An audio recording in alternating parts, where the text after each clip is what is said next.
Fam, it's your boy Uncle Fred. Yeah, I'm back in the house again with content. Cowboys almost made me embarrassed to be a Cowboy fan today. I don't know how you feel. Maybe you can excuse it away. I cannot. Seen too many Cowboy games in my time. Been a Cowboy fan 45 years. One of the more embarrassing losses we've ever experienced. We're gonna talk about that. I got it up there in the thumbnail. Cowboys unfocused, unprepared, undisciplined, and lack of passion. Uh, and we looked every bit the part. The question you got to ask yourself is number one, what did we gain from playing today's game and playing the starters for 95% of the game? And two, how you feel going to the playoffs, looking at how we've looked the last couple of weeks? I don't know, fam. And I didn't even bother putting on no cowboy garb, no hat, because right now they don't deserve any of that from me today. I'm gonna tell the truth. I'm gonna tell it. I'm gonna be live and unfiltered today. Now, if you're one of those cowboy fans that like lollipops and gumdrops and sunshine and rainbows and stuff like that, everything is always great with no matter what the result is. This might not be your channel, okay? But we getting ready to talk about it. Let's get it over with.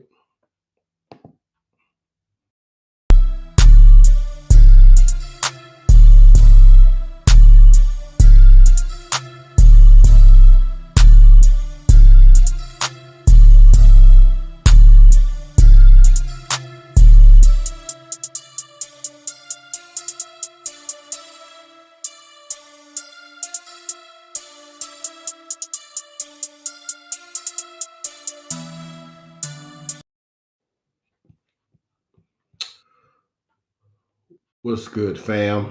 Again, it's your boy Uncle Fred back in the house. One more again, content. Please hit that like, comment, and subscribe. Become a part of the Uncle Fred Sports Experience. Guarantee you will not be disappointed.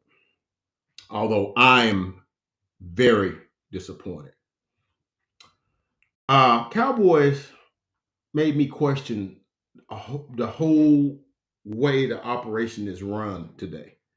Now I know this is just a game, Fred. It's just a game, Uncle Fred. It's just one game. You're entitled to one game. You're entitled to one bad game. Right. Okay. Fair. Fair. But I ask you something. Now we knew going into the game today that there was a chance. Number one, we could get number one. We could win the division, but a couple of things had to take place. Philadelphia had to lose, and then of course we have to win. And the division is ours. Now that number one seed, now that a third party had to be involved, and that San Francisco had to lose to the Arizona with what Masoli, I think was that the dude that's playing quarterback today, and you knew that probably wasn't going to happen. Not to a Kyle Shanahan coach team. You knew that wasn't going to happen, right? So we chose to play our starters because we want to get that win so we can be in place in case the dominoes fall our direction. We'll be ready to seize the moment, right? Right? Except a funny thing happened on the way to the market, see, because in order to do that, first thing you got to do, you got to be prepared to play the game. You can't be just trying to prepare for the outcome of the game. You still got to prepare for the actual game that you have to play. That's sort of like, I got a speech at a graduation party or whatever, and I'm preparing for the party afterwards, and then put no effort, put preparation into the speech. So I'm up there stumbling and stammering around with my delivery, and then didn't research no topic or nothing. I'm just up there talking because I'm prepared for the party afterwards. Yeah. or like in a wedding, and you wrote your vows, but you didn't go over them. You up there stammering and stumbling before the justice of the peace or the preacher or whatever that's marrying you because you looking forward to the rehearsal. I mean the uh, uh, what do they have afterwards? They're looking for that and didn't prepare for what you were supposed to do. Cowboys look like they're prepared to go 13, win 13, and maybe win the division, but didn't prepare for the game. I say that because, if you look at my thumbnail, what I saw today reared the ugly head of what I've been saying has been wrong with the Cowboys for the last 27 years. It ain't about talent. We've had more talent than we done had Hall of Famers come in through these doors in the last like 20, 25 years. Okay. You can't tell me that DeMarcus Ware is not a Hall of Famer, because he is. He's going to be a Hall of Famer. He came in after those years. You can't tell me Jason Witten is not a Hall of Famer. Okay. All right. You can't tell me that Frederick is not a Hall of Famer. You're not telling me Tyron Smith is not a Hall of Famer. You're not telling me that Zach Martin is not a Hall of Famer. Okay. We've had talent come through here. Okay. It ain't about talent. Okay. It's something about what happens to the talent once it gets here. Seems like there's games. Don't get me wrong. There's game. We win a lot of games. We win some games, but and we win a lot of games that don't mean anything. The games that don't matter. The games that random regular season game on a Thursday night, or an early season game on a Sunday. Game 7 or whatever. Game 10. Game 12. Okay. But the games that set you up to do the things that you really want to do, why does it always seem like we're a step slow, or a step behind, or not prepared for what the other team had? Because when we talk about unfocused, what happened on the very first time we punted the football? Didn't Brian Anger just drop the football, drop the snap? And then instead of kicking it, he just allowed himself to get tackled. Because I saw the Tampa Bay punter last week against Carolina. Same thing happened to him. He took off running and kicked it with the wrong foot, because it's like, hey, at least it might go 20 yards or whatnot, but better than them tackling me here, because that's a turnover. But, what happened the first time the Washington Commanders punted? Oh, Turpin lost the football and they recovered and got the ball on the 15-yard line. Like in the 3 possessions, we made 2 mistakes.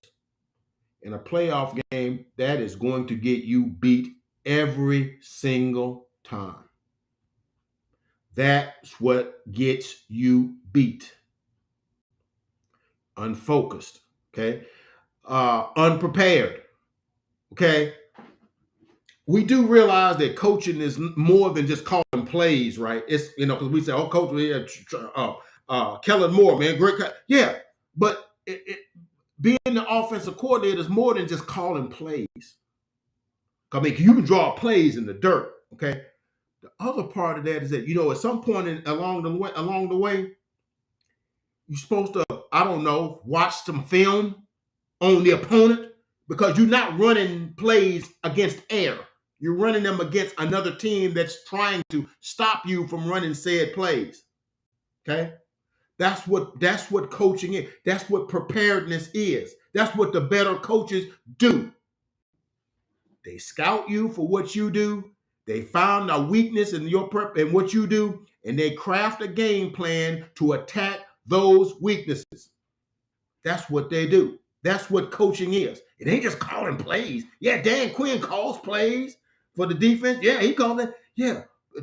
One time, did you ever watch film of what the other team is doing offensively so you can counter that? Now, I'm not going to knock Dan Quinn. The defense actually played pretty doggone good, but kind of hard to play defense when your offense it goes 3 and out 10 times.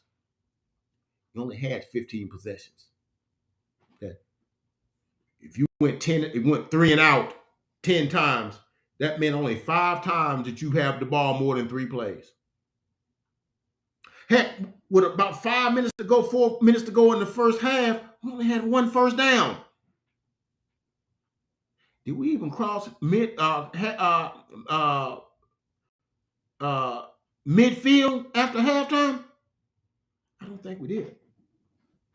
Let me tell you what I mean by preparation.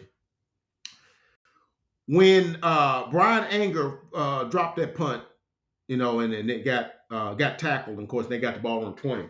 You remember what happened on that second play? If you don't, I'm gonna tell you what happened on that second play. Okay, first play they got to run for like 2 yards, 4 yards, or something like that. I think it was like 2nd and 6, 2nd and 8, something like that. They ran a play. Terry McLaurin on the left side, other receivers on the other side, and they ran the route that would take the other corners out of the middle of the field. Ran McLaurin on the middle, across the middle against a rookie linebacker. I love Damone Clark, but he ain't no match for Terry McLaurin in the open field. No match, and it proved to be so. But that's a play that they drew up in the week leading up to the game, understanding coverages and stuff like that. Okay, we run this play. This will get those guys off the middle and run our best player on a linebacker. But in order to get that, you'd have to prepare that. You'd have to design the play to get that said look. All right. And what happened? Terry McLaurin come across, made a little stutter step, made Damone Clark, kind of hesitate, got the ball, went right in the end zone. It was so daggone easy. I was like, dang, you got a touchdown on our defense that easy? Yeah, it happened. That's good when you prepare. When you prepare, you can do stuff like that. Okay. Too many times when we had the ball, it looked like, and look, we played against a rookie quarterback. Okay. Never played this year. Okay. He's going to make some mistakes. Okay. A couple of times he went to pitch and wasn't nobody there and he had to eat it. He took about 4 sacks, 4 sacks. Some of them because he don't know the plays. He knows enough, he know enough to get through the game. But shoot, when the game gets on and you're a rookie, yeah, the thing, your eyes get big like headlights. He made a couple of mistakes. I don't know, but by the fourth quarter, that dude was making plays. And look, you had a rookie quarterback making his first start. Late in the fourth quarter, he was dropping dimes. He dropped one right in Jahan Dotson's right in his breadbasket on a deep route, right on Trayvon Mullen. Dropped that thing right in there. Okay. But they ran a route that got open because they scouted. Every route we threw, the defenders was right on top of our receivers. It looked like they was catching balls under duress. Every one of them. Did you see even one receiver catch a ball where he was wide open and could run after the catch? Because I didn't see one. I ain't see one. All right. So that's the thing. Did any time did it look like we was the more prepared team? We was prepared even for the game. Like I said, we prepared for the after party. We prepared to be 13-4, but we weren't prepared for the game. And too many times, my Cowboys are ill prepared when the stakes get higher. Now remember, when you go to the playoffs, let's be honest. Let's just keep it 100. You're not playing Chicago, okay? All right. You're not playing Chicago. You're not playing Carolina. You're not playing Houston Texans, even though Houston played a pretty good game against them. You're not playing any of those teams. You're playing elite level talent and elite level coaches. Okay. Coaches that prepare their teams against you to beat you. They're not playing guys that's just let's just get the game over with. Okay. They're playing. Okay. So how do you feel about next week's game? Because we're going into Tampa Bay to play a guy that we played, 3 months ago, and they beat us 19-3. Now, I know they're not the team that they were then, but I do know this. Is there anybody in the NFL that prepares better, and more extensively than Tom Brady? I know he's 45, and I know his physical abilities are somewhat limited in terms of mobility and stuff like that, but that mind is still sharp. Okay. You don't think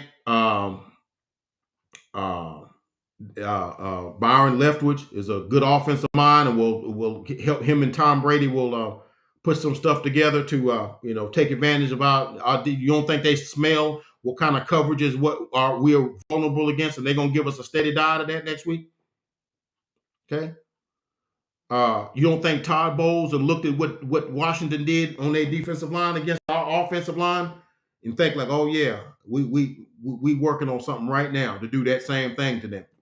You think they not? Okay. You think that we had trouble with a rookie quarterback covering Terry McLaurin and Shahan Dotson, that they gonna have problems with Tom Brady, with Mike Evans and Chris Godwin?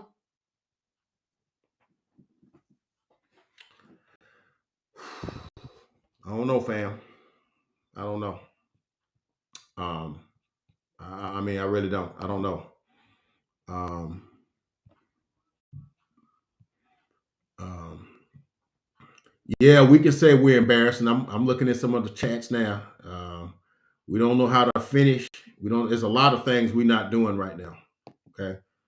Um, and one of the things one of the guys was saying, the guy right, JP said that we and I laughed at him at the time, and I'm not taking it seriously, but I am asking the questions, some questions. He was saying, "Man, we might need to draft a quarterback," and I thought it was stupid at the time. Now I still think it's not maybe the thing that we need to do, but we need to ask some questions. Sometimes you might want to ask Dak, what exactly are you seeing out there that makes you do? Because I'll be there gone. If you about to go through an intersection and a dump truck ran through and you was able to stop, whoo, oh God, it almost got us. And you stopped and it went on by, and then you go on by and a daggum cement truck come and hit you on the very neck because you kept and you went right on and got hit by that. That you just almost threw a pick on a play before on a pass behind Noah Brown. Kendall Fuller almost picked and took it to the house, hit him in the freaking face mask.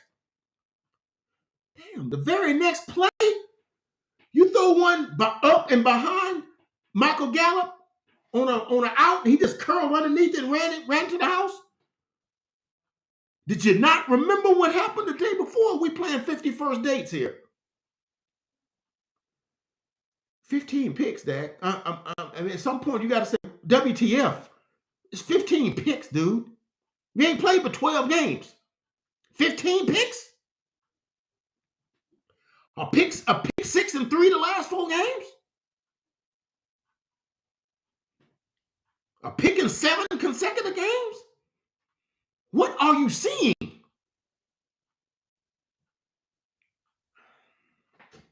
I don't know, fam. I don't know. But I know this. If we don't get out this thing fixed, and like I said, I'm not one of those people say, oh, it's just one game. It's just one game. It's okay. We still won 12 games. Still a great season. Yeah, that's fine. But understand this. When we play next week, start next week, and we might get past Tampa Bay. And I'm not saying we will. That's not going to even be a given, right? But you know what your reward will be if you beat Tampa Bay? Your reward is Philadelphia. In Philadelphia. Your reward might be San Francisco at San Francisco. You think you could run what you ran today? Now I know San Francisco running a rookie quarterback too, but that quarterback is in Kyle Shanahan's system. Kyle Shanahan is a game planning mug.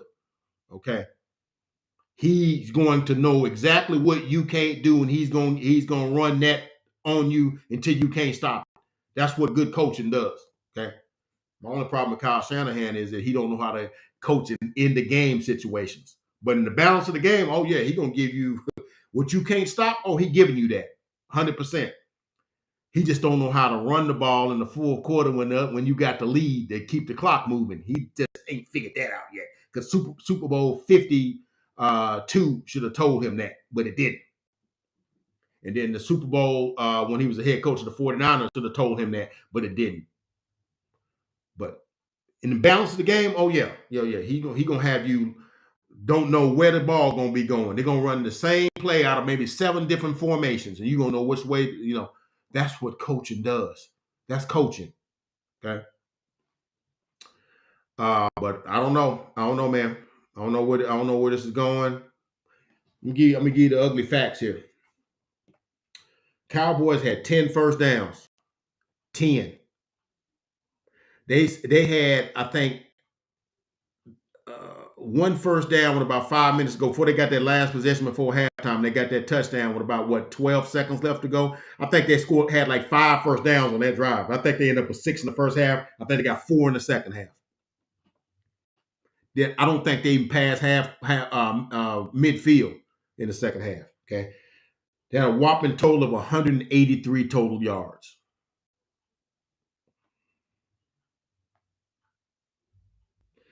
We were third downs with 4 of 18 on third down.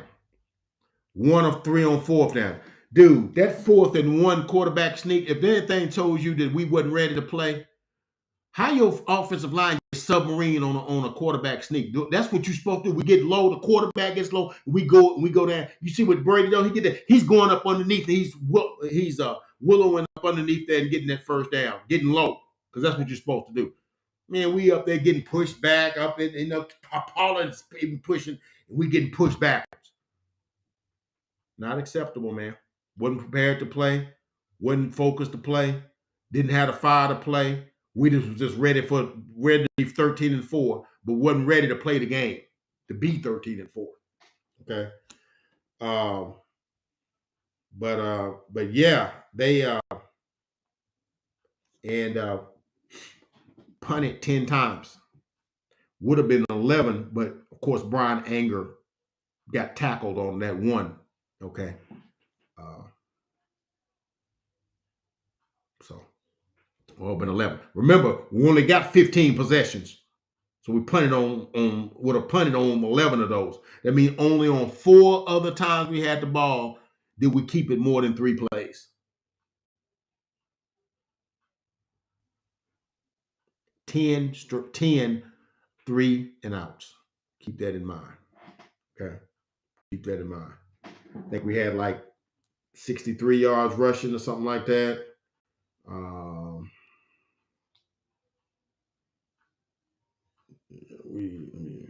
Let me get this. I lost my stuff. I got so agitated. I lost my place here on the scoreboard here.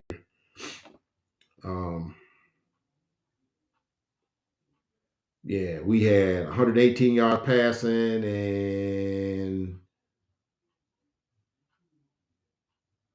I don't know, like 40 yards rushing, 45, 50 yards rushing, something like that. 64 yards rushing on 27 attempts. 6 penalties for 74 yards.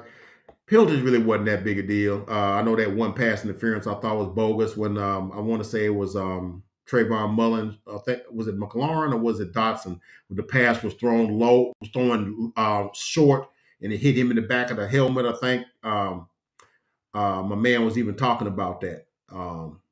And the guy that covered the game, I can't think of his name right now, but I know Greg Burkhalter was the other guy. Kevin Burkhalter was the other guy. I can't think of the tight end that played for the Carolina Panthers. I can't think of his name right now. Greg Olson. Greg Olson. That's his name, Greg Olson. Yeah, threw it short, hit him in the back of the helmet, and they called pass interference. That was like a 25 yard on 3rd and 8 that they called. And that was something, and so other than that, we had like 5 for like 55 yards or something like that. Not going to eat your lunch for that. A lot of the penalties, you know what you get penalties for? When you're out of position. Guy beats you on a swim move, and you got to hold him, keep him hitting your quarterback. Or the guy gets to jump inside of you on a running play, and you got to hold him and keep him from tackling the running back in the backfield. You're out of position, you're out of place, and you have to hold. Guy beats you on a double move, you got to hold him and keep him getting a 30-yard touchdown. You got a position, you misplayed something, you were ill prepared to play on that particular play. That's when you get a penalties and stuff like that. Sometimes the false starts and stuff like that. That's just game stuff. Sometimes it just happens for lack of concentration. But no, I didn't see nothing that noteworthy in the game today. Nothing happened today. It would almost be, and we get ready to close because I don't want to give this video too. I don't want to give this game too much oxygen. Okay. But it didn't benefit us at all today. It could still be it could be still Saturday today. It would have been done the Cowboys good, and the game may never have been played because we didn't gain nothing from today. We played our starters 95% of the snaps because we was like fulfilling a self-fulfilling prophecy. Oh, we keep going out, we're gonna do something different, and we kept getting further and further behind. It's like, well, dude, we look embarrassed to pull the starters now because you started your starters. We're one of the few teams that started all of their starters and got beat by 20. What would it have been the difference if we'd have started Cooper Rush and started some backup offensive linemen, started Davis, started Jalen Tolbert and maybe T.Y. Hilton to get them some playing time together and stuff like that, and maybe Noah Brown? What would have been the difference? We still would have got beat by 20. So what did we gain? I'd have got some guys dinged up. I saw Micah shaking his hand. You know, Michael's always been there. We could have used that game. If we knew what we were going, we knew the Eagles was going to beat the Giants because the Giants wasn't playing nobody. Okay. But when they jumped on us 7-0, the whole idea was we should have jumped on them early and then we could have rested our starters. But we never got to that point. So anyway, so we play Tampa next week. And sometime this week I'll come back on and we'll talk about it and see what we can do. No, man, this was bad. This is about as bad as it could get. Okay, because we have not played well we not played well since the Philadelphia game. We had 10 days off for this game. So my question is, what did you do in them 10 days? What film did you look at 10 days to look this ill prepared? What did you look at? What did you do for 10 days? Okay. Most times when teams got extra time to prepare, man, they know exactly. Because I guarantee you that next week when we play the Buccaneers, they're going to know everything we doing because they watching film. What are we doing? But that's all I got today from the desk of Uncle Fred. I guess I done BM'd and G'd enough for everybody. And like I said, man, if you're one of those Cowboy fans that, you know, I'm supposed to stay positive all the time and don't, when the Cowboys do well, you know, say good stuff. When the Cowboys do bad, you make excuses like Greg Olson was trying to do. So, oh, you know, they had some guys moving around in the offensive line, like everybody else ain't had movement in their offensive line. What team offensive line stayed intact all 17 games? I'll wait. Cowboys got disunity in the offensive line because they didn't take care of their business when they should have took care of them. They was playing soft and playing lethargic against Houston. That's why Terrence Steele got hurt, because he was getting pushed back into the offensive line in the backfield and got pushed over a pile, tearing his ACL. If he'd have been aggressive, he'd been going forward, you know, but they was playing backwards all game in that game. Okay.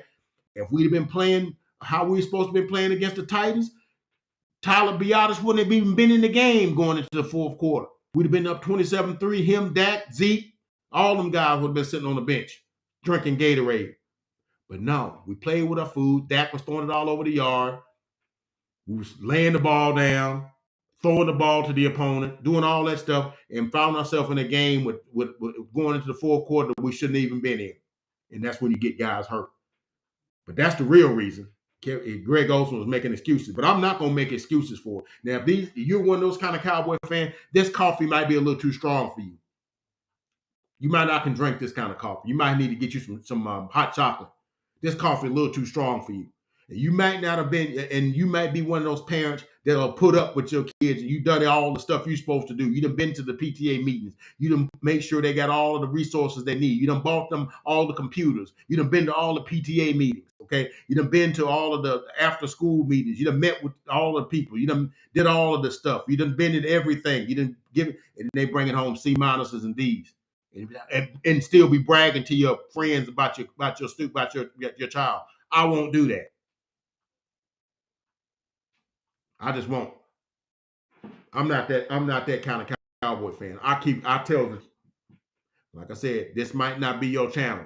This coffee might be too strong for you. Okay. So that's all I got. We'll see what happens next week. Please like, comment, and subscribe. If you can take the taste of this coffee and become a part of Uncle Fred's sports experience, I guarantee you will not be disappointed. If you are disappointed, you listen long enough, I'll start to make some sense to you if you listen long enough. But God bless, and maybe we can turn this thing around by next week. But by all indications, man, I think we're in for a long road next week. But I hope to God I'm wrong. But y'all take care.